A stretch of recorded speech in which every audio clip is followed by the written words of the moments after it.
Perkenalkan, kami dari kelompok 9 mata kuliah Qiraah Mutaqaddim yang diampu oleh Ibu Nujumun Niswa MPD. Sebelumnya saya akan memperkenalkan anggota dari kelompok kami, yaitu saya sendiri Alfiatun Nafisyah yang nantinya akan membacakan paragraf pertama. Kemudian ada teman saya Siti Umrotus Solihah yang akan membacakan paragraf kedua, dan juga Muhammad Reza Alwi yang akan membacakan paragraf ketiga. Kita mengambil bacaan dari kitab Thara'iqut Tadris Al-Lughah Al-Arabiyyah Lin-Natiqin Bilughatin Ukhra yang berjudul Al-Madhhab Al-Ma'rafi. Baik, langsung saja kita ke pembahasan. Ahlan wa sahlan fi hadal video.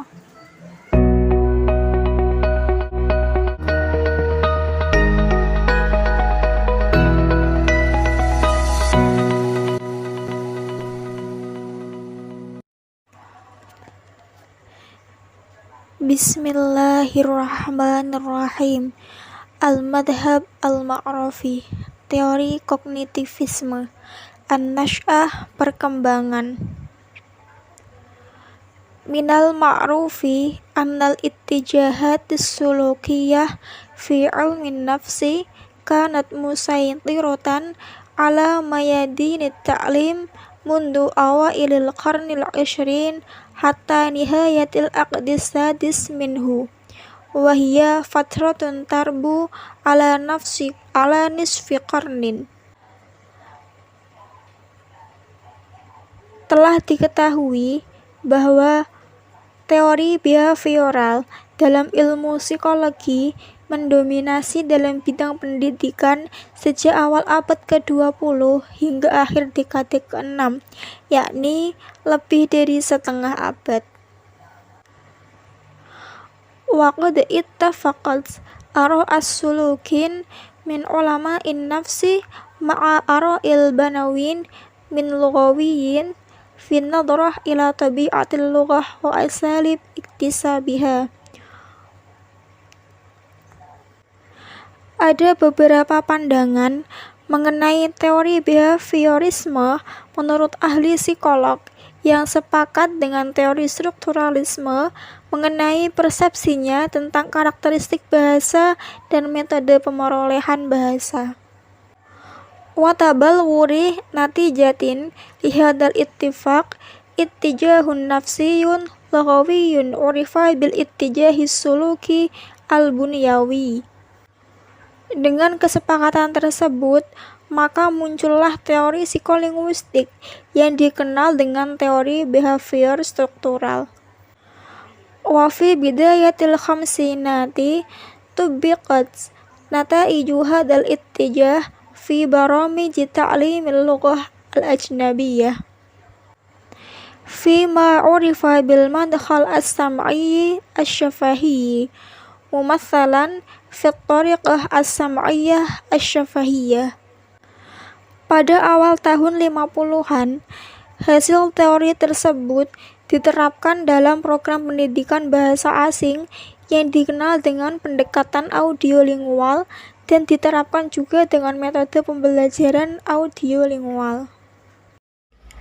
Wa kanatil attijahatu al-ma'rifiyatu fi ilmin nafsi qad bada'at tadharu fi waqtin mubakkirin minal qarni al-'ishrina bida annaha lam tusaytir ala mayadini at-ta'allumi wat-ta'limi illa fil nisfi athani minhu wa bi khaswatin عندما أصدر أوزبيل كتابا في علم النفس التربوي عام 1968 عنوانه Educational Psychology Cognitive حيث كان المصدر الأساس في هذه النظرية وتطبيقها في ميادين التعلم والتعليم.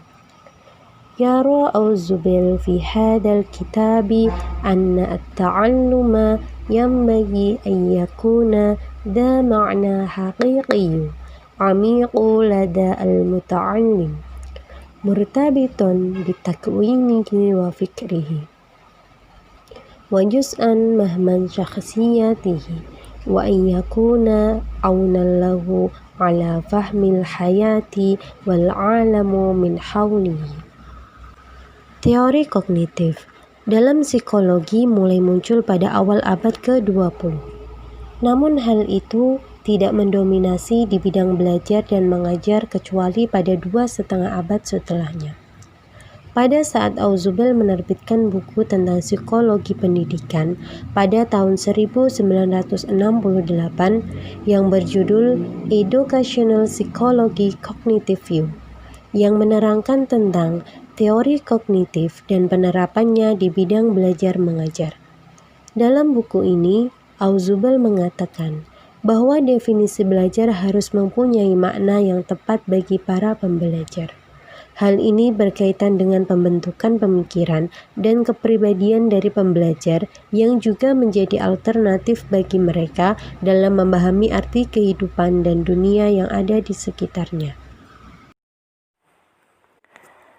Ya'taqidu Ausubel anna hadzal naw'a min at-ta'allumi la yatimma ma lam yataqaddam al-ma'lumati lil muta'allimi mutarabitatu mutanasiqatun bihaitsu tatasilu ma'lumatuhul jadidatu bima'lumatihi sabiqati wa indama u'linu naw'a Noam Chomsky suratuhu alan nabawiyati wa sulukiyati amun wa asyahu an araihi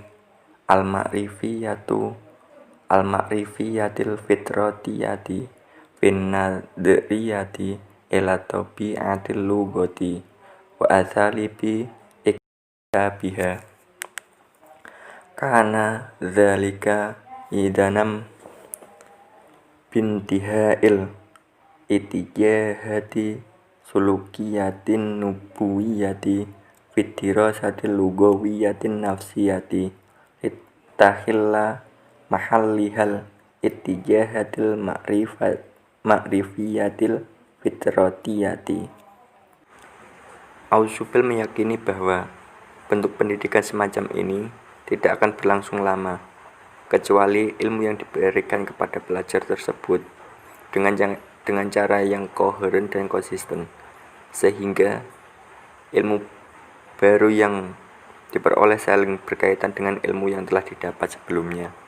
Pada tahun 1957, Noam Chomsky telah menyatakan revolusinya mengenai teori strukturalisme dan behaviorisme, serta mengungkapkan pendapatnya dengan teori kognitif bahwasanya dalam mengkaji karakteristik bahasa serta metode pemerolehan bahasa, hal ini menjadikan akhir dari teori behavioral dan struktural